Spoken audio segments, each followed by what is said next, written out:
আল্লাহ সুবহানাহু ওয়া তাআলা সূরা আলে ইমরানের 64 নম্বর আয়াতে ইরশাদ করেন, কুল ইয়া আহলাল কিতাব তাআলাউ ইলা কালিমাতিন সাওয়াইন বাইনানা ওয়া বাইনাকুম আল্লা না'বুদা ইল্লাল্লাহ ওয়া লা নুশরিকা বিহি শাইআ।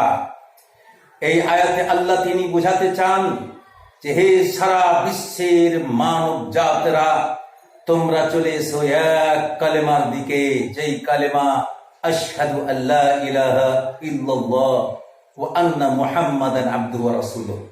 এই কালেমার দিকে চলে এসো, তাহলে সাওয়াইন বাইনানা ওয়া বাইনাকুম, তোমাদের মধ্যে আমাদের মধ্যে কোনো ভেজাল থাকবে না, তোমাদের মধ্যে আমাদের মধ্যে কোনো ফাটল থাকবে না, তোমাদের মধ্যে আমাদের মধ্যে কোনো ভেদাভেদ থাকবে না, তোমাদের মধ্যে আমাদের মধ্যে কোনো পার্থক্য থাকবে না।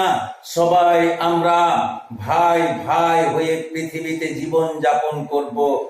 এই কালেমার দিকে লক্ষ্য করে, এই কথার দিকে লক্ষ্য করে হযরত শাহ ওয়ালিউল্লাহ মুহাদ্দিস দেহলভী রাহমাতুল্লাহ আলাইহি এক নয় দুই নয়, ভারতবর্ষের ভূখণ্ডে যতগুলা ধর্ম আছে, যতগুলা বর্ণ আছে, সকলেরই সাথে এই কথাকে নিয়ে, এই আয়াত নিয়ে তিনি এর ব্যাখ্যা করতে গিয়ে তিনি তাদের সাথে বহস করেছেন, তাদের সাথে মোনাজারা করেছেন, তাদের সাথে মহাদাসা করেছেন, তাদের সাথে মোকাবলা করেছেন এবং সমস্ত ধর্মের সাথে মোকাবলা করে বহস করে তিনি বিজয় হয়েছেন, জয় লাভ করেছেন।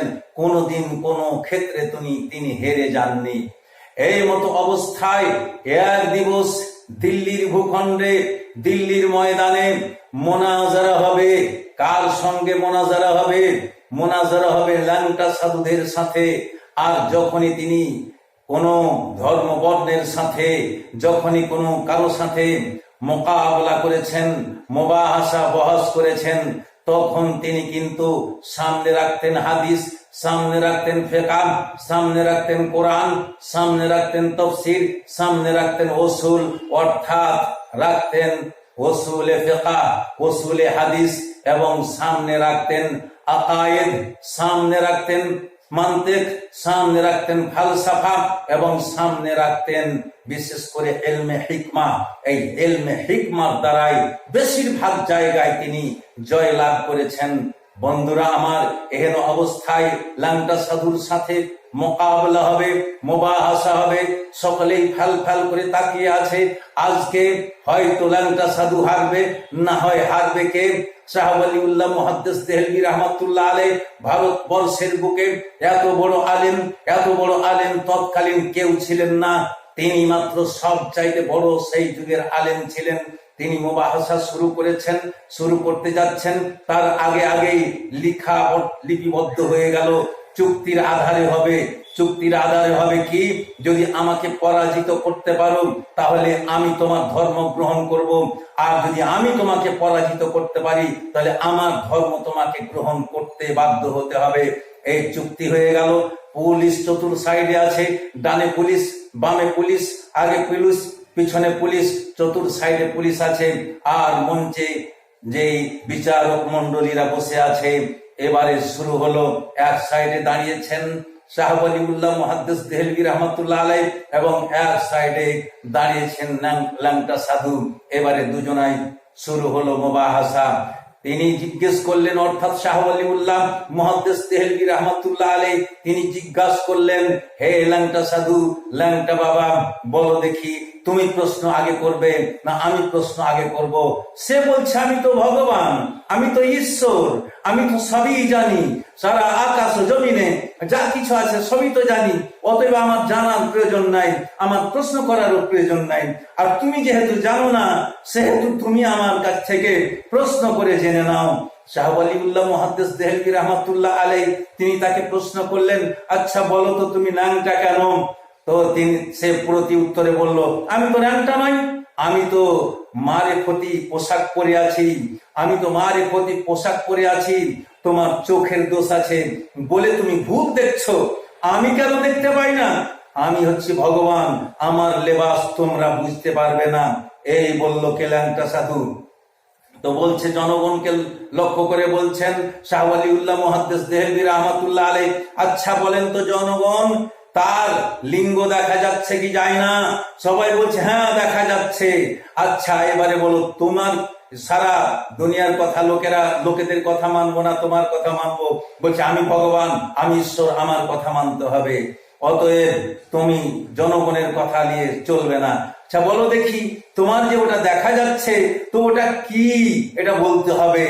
তো সে দিল্লির ভূখণ্ডের, ওরা তো জানে আরবি ভাষায় আলিফ বা তা সাহায্য আছে, এগুলো তো জানেন। অতএব যখন শাহ ওয়ালিউল্লাহ মুহাদ্দিস দেহলভী রাহমাতুল্লাহ আলাইহি তাকে জিজ্ঞেস করছে যে তোমার ওটা কি, যেটা ল্যাংটা হয়ে আছো তুমি, সেটা লিঙ্গটা তোমার কি, তখন সে প্রতি উত্তরে বলছে এটা হলো আলিফ। তোমরা যে আলিফ বা তা সা পড়ো না, ওই এটা হচ্ছে আলিফ। আচ্ছা এবারে শাহ ওয়ালিউল্লাহ মুহাদ্দিস দেহলভী রাহমাতুল্লাহ আলাইহি তাকে জিজ্ঞেস করছেন তোমার ওটা আলিফ, আচ্ছা ঠিক আছে, আলিফের নিচে ওদুটা কি? তখন সে বলছে ওদুটা হচ্ছে নোক্তা।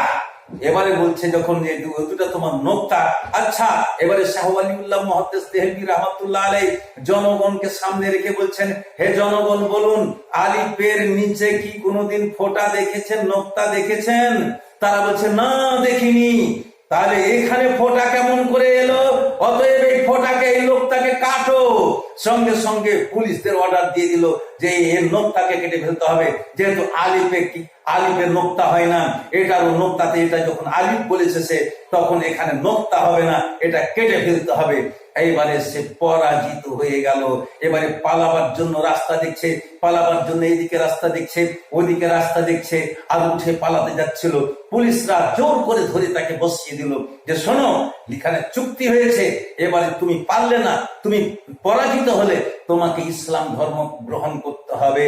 অতএব তাকে বাধ্য করা হলো, যেহেতু চুক্তি ছিল তাই সে বাধ্য হলো ইসলাম ধর্ম গ্রহণ করতে। ভাইরা আমার, এই করে করে শাহ ওয়ালিউল্লাহ মুহাদ্দিস দেহলভী রাহমাতুল্লাহ আলাইহি অনেক মানুষকে মুসলমান বানিয়েছেন। ল্যাংটা সাধুকে মুসলমান বানিয়েছেন, পীর বাবাকে মুসলমান বানিয়েছেন, খাজা বাবাকে মুসলমান বানিয়েছেন, ল্যাংটা বাবাকে মুসলমান বানিয়েছেন, গাজা বাবাকে মুসলমান বানিয়েছেন, অনেক মানুষকে মুসলমান বানিয়েছেন। অনেক হিন্দু ধর্মের লোকেদের তিনি এইভাবে প্রতিযোগিতা করে, এইভাবে বহস করে, এইভাবে মোকাবেলা করে তিনি মুসলমান বানিয়েছেন।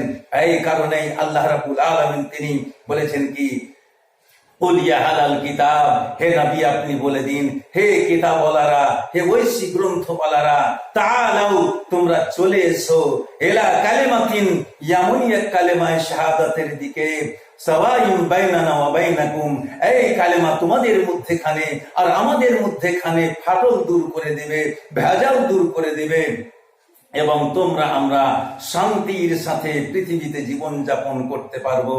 ভাইরা আমার, এই করে তিনি পৃথিবীকে শিখিয়ে গেছেন। কিন্তু আমরা তার শিক্ষা দীক্ষা থেকে তারই একটা গ্রন্থ আছে, তারই একটা বই লেখা আছে, সেটার নাম হচ্ছে হুজ্জাতুল্লাহিল বালেগা। এটা প্রতিটি মাদ্রাসায় যেখানে দর্সে বুখারী হয়, অর্থাৎ শুরু থেকে শেষ পর্যন্ত ক্লাস হয়, সেই জায়গাতে এই বইটি রাখা রয়েছে। ওই বইটা পড়তে গেলে তার অনেক জ্ঞান পাওয়া যায়।